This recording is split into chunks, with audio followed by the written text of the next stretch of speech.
नमस्कार, जय हिंद। मैं मोहन पाठक और आज की कड़ी में हम जानने वाले हैं, जो हम फ्रीडम फाइटर की कड़ी चला रहे हैं। आज उस दूसरी कड़ी में हम जानेंगे बाल गंगाधर तिलक के बारे में, जो कि लाल बाल पाल के एक सदस्य थे और किस प्रकार से इन्होंने हमारे देश को आज़ादी दिलाने में, हमारे देश के स्वतंत्रता संग्राम में अपना योगदान दिया है, उसके बारे में चर्चा करेंगे। साथ ही साथ इनके पूरे जीवन परिचय के बारे में हम जानेंगे। तो कल हमने रानी चेन्नम्मा के बारे में बताया था, कित्तूर की रानी है, तो उनके वीडियो को आप जाकर देखिए। हमने प्ले लिस्ट भी बना दी है और प्ले लिस्ट में जाकर आप लगातार सारे वीडियो देख सकते हैं। चैनल पर नए हैं तो चैनल को सब्सक्राइब जरूर करिएगा। तो आइए शुरू करते हैं। लोकमान्य तिलक, बाल गंगाधर तिलक के बारे में जानते हैं। तो बाल गंगाधर तिलक जो हैं, इनका नाम जो था, इनका नाम केशव गंगाधर तिलक था। क्या नाम था? केशव गंगाधर तिलक इनका नाम था, और जिन्हें बाल गंगाधर तिलक के नाम से हम जानते हैं। यह एक राष्ट्रवादी भारतीय शिक्षक, पत्रकार और स्वतंत्रता कार्यकर्ता थे। बाल गंगाधर तिलक भारतीय स्वतंत्रता आंदोलन के पहले नेता भी माने जाते हैं।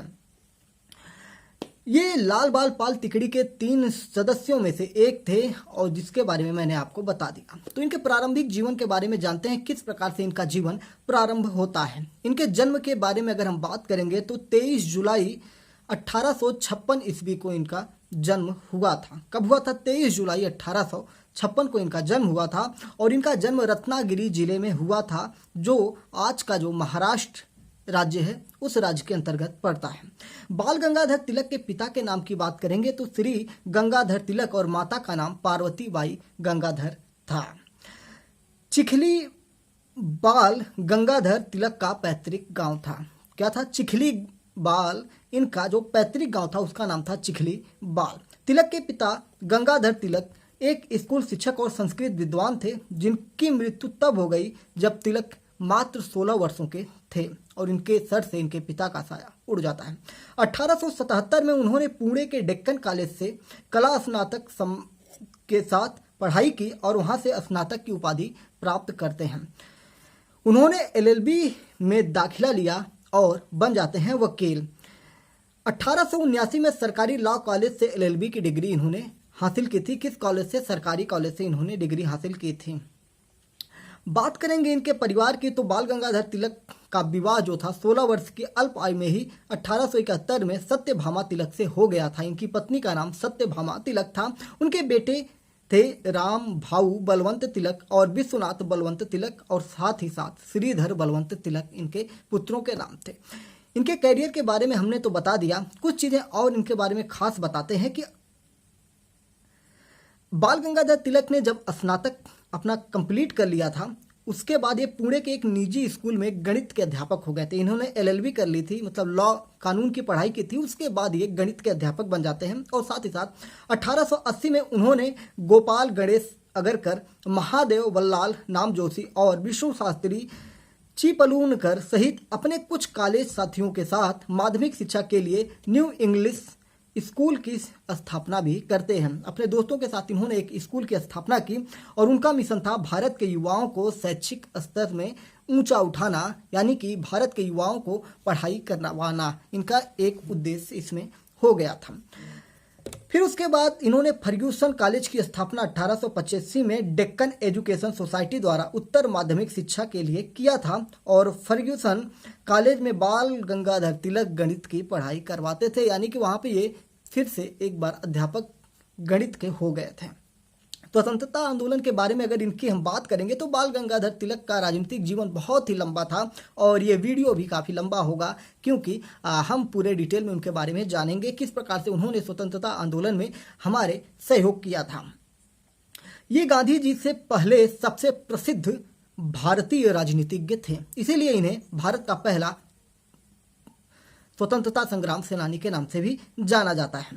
धार्मिक और सांस्कृतिक नवीनीकरण पर जोर देकर उन्होंने आज़ादी के लिए जन आंदोलन चलाया था, यानी कि इन्होंने धर्म को अपने साथ रखे हुए था। तिलक एक उग्रवादी राष्ट्रवादी नेता थे, जो सामाजिक रूढ़िवादी भी थी, यानी कि जो समाज में रूढ़ियां फैली हुई हैं उनके खिलाफ भी ये आवाज़ उठाने का काम करते थे। बाल गंगाधर तिलक के राजनीतिक करियर के बारे में आइए अब हम विस्तार से जानते हैं। 1890 में तिलक भारतीय राष्ट्रीय कांग्रेस के सदस्य बन गए थे। वह इसके उदारवादी रुख के विरोधी थे, यानी कि ये किसी भी नरम काम नहीं करना चाहते थे, यानी कि ये चाहते थे कि अंग्रेजों को टिट फॉर टैट जैसी भाषा का प्रयोग किया जाए। ठीक है, वह उसके उदारवादी रुख के विरोधी थे, विशेषकर स्वशासन की लड़ाई में इस समय वे सबसे प्रमुख क्रांतिकारियों में से एक भी थे। 1886 की अगर हम बात करेंगे तो एक बीमारी उस समय आई हुई थी। क्या आई थी? उसका नाम था ब्यूबोनिक प्लेग। प्लेग नाम की एक बीमारी 1896 ईस्वी में 96 में बीमारी आई थी और बंबई से पुणे तक ये बीमारी फैल गई थी और जनवरी 1897 तक यह महामारी रूस तक, यह महामारी जो था महामारी का रूप ले लिया था। यानी कि एक सालों के भीतर में ये बिल्कुल महामारी, जिस तरह से हमारा इस समय जो 2019-20 में कोविड आया था, कोविड-19 आया था, उसके कई वेव्स आए थे, उसी तरह की एक प्लेग बीमारी होती है जो चूहों से फैलती है और ये कहीं ना कहीं कोविड से भी ज़्यादा हानिकारक होती थी, क्योंकि कोविड जो है एक दूसरे से फैलता है और उसी प्रकार से प्लेग जो है बहुत ही भयंकर तरीके से फैलता है।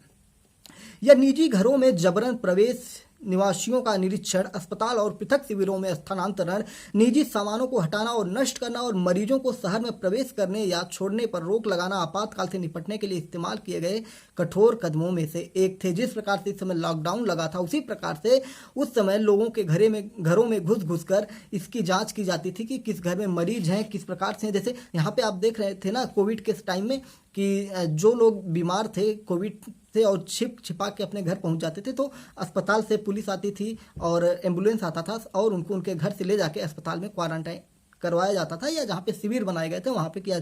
इसी प्रकार की कठोर कार्यवाही उस समय भी की गई थी 1897 ईस्वी में। फिर उसके बाद मई के अंत तक प्रकोप पर काबू पा लिया गया था और उन्हें आमतौर पर अन्याय और तानाशाही के कृत्यों के रूप में देखा गया। जिस प्रकार से इस समय की सरकार की भी काफ़ी आलोचना विपक्षी पार्टियों के द्वारा किया गया था, उसी प्रकार से उस समय भी अंग्रेजों का आलोचना किया गया था। तिलक ने अपने अखबार केसरी में उत्तेजक लेख प्रकाशित करके इस मुद्दे को उठाया, जिसमें हिंदू धर्म ग्रंथ भगवद गीता का हवाला देते हुए दावा किया गया था कि इनाम की उम्मीद किए बिना उत्पीड़न को मारने के लिए किसी को जिम्मेदार ठहराया जाना चाहिए। तो इस प्रकार की बातें ये लगातार करते रहते थे। फिर एक दिन ऐसा आता है कि चापेकर बंधुओं और उनके सहयोगियों ने 22 जून 1897 को कमिश्नर रैंड और एक ब्रिटिश अधिकारी लेफ्टिनेंट आयस्ट की गोली मारकर हत्या कर देते हैं। तिलक पर हत्या के लिए उकसाने का आरोप लगाया गया, क्योंकि वो अपने लेखों के माध्यम से बहुत ही ज़्यादा उत्साहवर्धक चीज़ें लिखते थे, राष्ट्रवाद को जगाने का काम करते थे और इसलिए अंग्रेजों ने उनके ऊपर इस प्रकार के मुकदमे लगाए और हत्या को उकसाने के लिए मुकदमा लगाने के बाद इन्हें जेल में डाल दिया गया और ये लगभग 18 महीने तक जेल में सजा काटते रहे। जब उन्हें आधुनिक मुंबई की जेल से रिहा किया गया तो उन्हें एक शहीद और राष्ट्रीय नायक के रूप में सम्मान दिया गया। किसके द्वारा? जनता के द्वारा। ठीक है, इसके बाद उन्होंने घोषणा की कि स्वराज्य मेरा जन्मसिद्ध अधिकार है और यही नारा इनका पूरे देश में गूंजने लगा कि स्वराज्य मेरा जन्मसिद्ध अधिकार है। स्वराज्य मेरा अपना राज्य पर मेरा खुद का अधिकार है, ये बात होने लगी। बंगाल विभाजन के बाद तिलक ने स्वदेशी और बहिष्कार आंदोलनों को प्रोत्साहित किया। राष्ट्रवादी आंदोलनों को कमजोर करने के लिए लॉर्ड कर्जन द्वारा तैयार की गई जो ये नीति थी, जिसमें बंगाल विभाजन किया गया, बहुत सारे कानून लादे गए भारत के ऊपर। विदेशी उत्पादों के बहिष्कार के साथ साथ विदेशी वस्तुओं का उपयोग करने वाले प्रत्येक भारतीय सामाजिक बहिष्कार के इस हिस्से में शामिल होना चाहते थे और इस प्रकार से बाल गंगाधर तिलक अंग्रेजों का विरोध करना प्रारंभ कर देते हैं। स्वदेशी आंदोलन एक आंदोलन था जो स्थानीय रूप से निर्मित उत्पादों के उपयोग को बढ़ावा देता था। जब विदेशी उत्पादों का बहिष्कार किया गया तो एक घरेलू मांग बढ़ने लगे जो हमारे देश में पैदावार होती थी, यानी कि जो हमारे देश में कपड़े बनाए जाते थे या जिस प्रकार की प्रोडक्ट बनाए जाते थे उनमें अंग्रेजों के द्वारा लाए गए सामानों का बहिष्कार करके भारतीय सामानों का प्रयोग किया जाना शुरू कर दिया गया। तिलक ने गोपाल कृष्ण गोखले के उदारवादी विचारों का विरोध किया कि उदारवादी चीज़ों से काम नहीं चलने वाला है, हमें कठोरता से काम लेना पड़ेगा। उन्हें बंगाल में बिपिन चंद्र पाल और पंजाब में लाला लाजपत राय जैसे साथी मिले, दोस्त मिले। भारतीय राष्ट्रवादियों का समर्थन प्राप्त था। लाल बाल पाल की विजय उनका उपनाम था, यानी कि बिपिन चंद्र पाल, लाला लाजपत राय और बाल गंगाधर तिलक को लाल बाल पाल के नाम से जाना जाता है। लाला लाजपत राय, बाल गंगाधर तिलक, पाल, बिपिन चंद्र पाल। तो ये तीनों नाम आपके दिमाग में याद होने चाहिए लाल बाल पाल के नाम से। कांग्रेस पार्टी की वार्षिक बैठक लगातार होती रहती थी और उसी कड़ी में 1907 में सूरत गुजरात में हुई थी।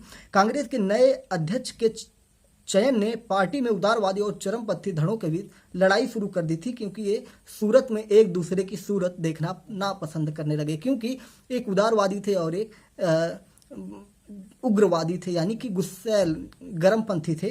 तो पार्टी दो गुटों में विभाजित हो गई थी और उग्रवादी और नरमपंथी उग्रवादियों का नेतृत्व तिलक जी ने किया था और पाल जी ने किया था, साथ ही साथ लाजपत राय जी ने किया था। तिलक को अरविंदो घोष और बीओ चिदम्बरम पिल्लई जैसे राष्ट्रवादियों का समर्थन भी प्राप्त हो गया था। तो इस प्रकार से तिलक जी ने देश की आज़ादी में अपना योगदान देते रहे। तिलक पर उनके जीवन काल के दौरान ब्रिटिश भारत सरकार द्वारा कई बार देशद्रोह के मुकदमे भी चलाए गए थे। इसमें राजनीतिक मुकदमे भी बहुत हुए थे। राजद्रोह के मुकदमों की अगर हम बात करेंगे तो इनमें 3 बार 1897 में, 1909 में और 1916 में इन पर राजद्रोह का मुकदमा चलाया गया था। राज विरोधी असंतोष का प्रचार करने के लिए तिलक को 1897 में 18 महीने जेल की सजा सुनाई गई थी। उन पर 1909 में फिर से भारतीयों और अंग्रेजों के बीच राजद्रोह और जातीय तनाव भड़काने का भी आरोप लगा था, यानी कि बार बार उन पर देशद्रोह का मुकदमा चलाया जाता था। उन पर 1909 में फिर से भारतीयों और अंग्रेजों के बीच राजद्रोह और जातीय तनाव भड़काने का आरोप लगाया गया।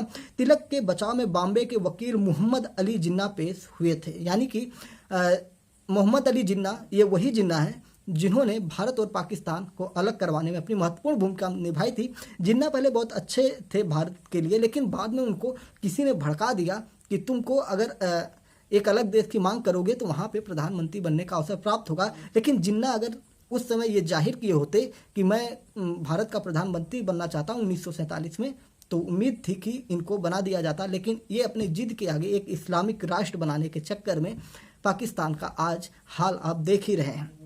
खैर, आइए तिलक के बारे में इन्होंने क्या किया। जिन्ना पेश हुए, मोहम्मद अली जिन्ना बॉम्बे के वकील जो थे ये पेश होते हैं और वर्मा में एक विवादास्पद फैसले में उन्हें 6 साल जेल की सजा भी सुना दी जाती है।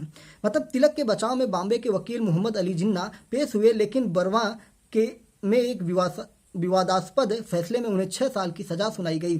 जब 1916 में तिलक पर उनके दिए गए व्याख्यानों और उनके द्वारा बोले गए सारी चीज़ों पर फैसला सुनाया गया, तो जिन्ना ने फिर से उनके वकील के रूप में काम किया और उन्हें उस समय बरी करवा दिया। यानी कि जब लोकमान्य तिलक को कोर्ट में पेश होना होता था तो उनके लिए जिन्ना, मोहम्मद अली जिन्ना वकील के रूप में कार्य करते थे। तिलक पर हत्या के लिए उकसाने का आरोप भी लगाया गया था। उन्हें 18 महीने की सजा भी हुई थी। जब उन्हें आधुनिक मुंबई के जेल से रिहा किया गया था, उन्हें एक शहीद का दर्जा दिया गया था। तो ये सारी चीज़ें मैंने आपको पहले बता दी हैं। तो इस प्रकार से ये काम करते रहते थे। और फिर उसके बाद जब 1914 की हम बात करेंगे, 1914 में प्रथम विश्व युद्ध जब छिड़ गया था, तो तिलक ने राजा सम्राट जॉर्ज पंचम को अपने समर्थन के बारे में सूचित किया और युद्ध के प्रयासों के लिए नए सैनिक भर्ती के लिए अपनी बात रखी। उन्होंने 1909 में ब्रिटिश संसद द्वारा भारतीय परिषद अधिनियम, जिसे मिंटो मार्ले सुधार के रूप में जाना जाता है, पारित करने की सराहना की थी और इसे शासकों और शासितों के बीच विश्वास में एक महत्वपूर्ण वृद्धि भी बताया था। यानी कि 1914 में जब प्रथम विश्व युद्ध हुआ तो वो अंग्रेजों के साथ खड़े थे, यानी कि प्रथम विश्व युद्ध में अंग्रेजों को सैनिक भर्ती करने के लिए भी कह रहे थे। लेकिन उससे पहले 1909 में अगर हम बात करें तो मिंटो मार्ले सुधार जो आया था उसकी भी इन्होंने सराहना की थी। 1916 की अगर हम बात करेंगे तो लखनऊ समझौते के दौरान तिलक अपने साथी राष्ट्रवादियों के साथ फिर से जुड़ गए और भारतीय राष्ट्रीय कांग्रेस में फिर से शामिल हो गए।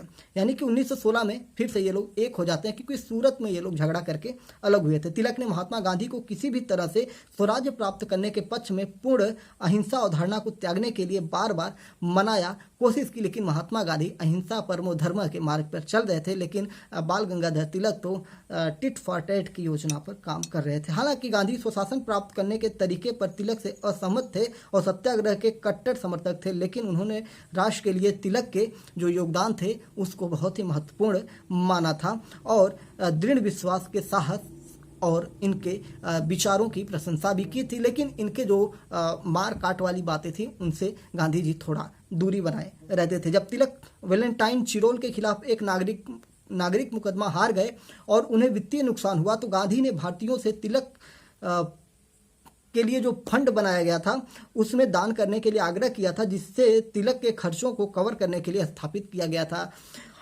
बाल गंगाधर तिलक ने जीएस खापड़े और एनी बेसेंट के साथ मिलकर 1916 से 18 में all India home rule league की स्थापना करते हैं और उदारवादी और रूढ़िवादी समूहों को एक साथ लाने की कई वर्षों तक कोशिश करने के बाद उन्हें हार मिली और होम रूल लीग का ध्यान केंद्रित किया। लेकिन जब बहुत बार प्रयास करते हैं तो बाद में होम रूल लीग का ध्यान अपनी ओर आकर्षित करने में कामयाब हो जाते हैं। स्वशासन आंदोलन में शामिल होने के लिए गांव-गांव जाकर किसानों और स्थानीय लोगों से मदद भी मांगने का काम ये करते थे। अप्रैल 1916 में लीग में 1400 सदस्य थे और 1917 तक ये लगभग 32,000 तक बढ़ गए थे। अब सोचिए कि 1916 में 1400 ही सदस्य थे, लेकिन 1917 तक जाते जाते 32,000 लोगों को इन्होंने अपने साथ जोड़ लिया था। तो ये सारी चीज़ें थी और लगातार ये हमारे लिए काम करते रहते थे, हमारे देश के लिए काम करते रहते थे। ये सारी चीज़ें इनके बारे में हो जाती हैं। लाल बाल पाल के बारे में अगर हम बात करेंगे कि लाल बाल पाल क्या था, तो इस समूह का नाम 20वीं सदी में ब्रिटिश शासन के दौरान राष्ट्रवादी आंदोलन के 3 महत्वपूर्ण नेताओं के नाम पर रखा गया था। लाल बाल पाल का मतलब लाला लाजपत राय, बाल गंगाधर तिलक और बिपिन चंद्र पाल। ये राजनीतिक समूह का मुख्य उद्देश्य देश को आत्मनिर्भर और आत्मनिर्भर बनाना था। इस विचार की वकालत करने के लिए स्वदेशी आंदोलन भी शुरू किया गया था, जो स्वतंत्रता के लिए भारतीय आंदोलन का मार्ग प्रशस्त करता था। तो ये सारी चीज़ें इनके साथ हुई थी।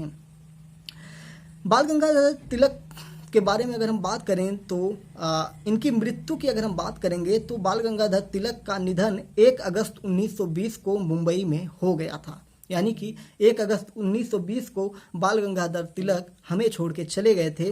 अगर इनके तिलक के साहित्यिक योगदान की बात करेंगे तो बाल गंगाधर तिलक पेशे से पत्रकार थे।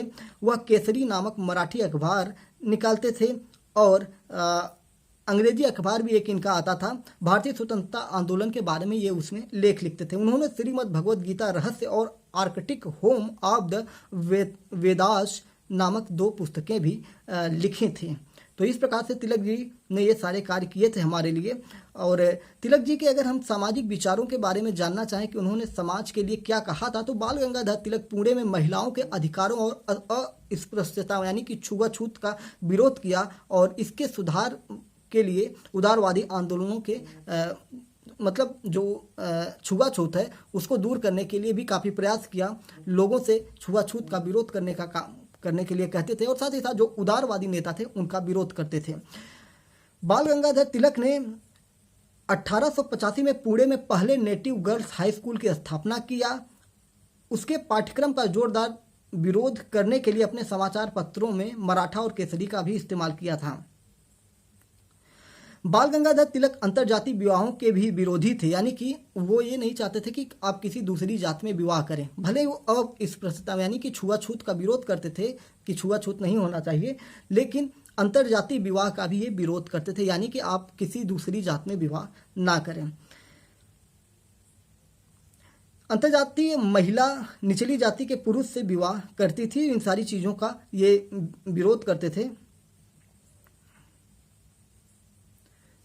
इसमें मतलब उन चीज़ों का विरोध करते थे जिनमें ऊंची जात की महिला थी और निचली जात के पुरुष से जब वो विवाह करती थी तो इस चीज़ का ये विरोध करते थे। बाल गंगाधर तिलक ने सहमति की आयु में मतलब जो विवाह होता था उस विवाह में ये बाल विवाह के भी विरोधी माने जाते थे। तो इस प्रकार से ये सामाजिक कार्य भी करते रहते थे और अपने आप को देश से जोड़ते रहते थे। काफ़ी लंबा वीडियो हो गया और मैंने इनके पूरे इतिहास को बहुत कट करके सुनाने की कोशिश की, फिर भी आज 20 मिनट का टाइम हमें लग गया है। 20 से 21 मिनट हो गए हैं। उम्मीद है कि बाल गंगाधर तिलक के बारे में भी जानकर आपको अच्छा लगा होगा, क्योंकि बहुत ही कार्य इन्होंने किए हैं। जैसे अगर आप जानेंगे कि महाराष्ट्र में गणेश उत्सव होता है, डांडिया होता है, ये सारी चीज़ों का उद्भव भी बाल गंगाधर तिलक के द्वारा किया गया था, जिससे ये सभी को एक करना चाहते थे।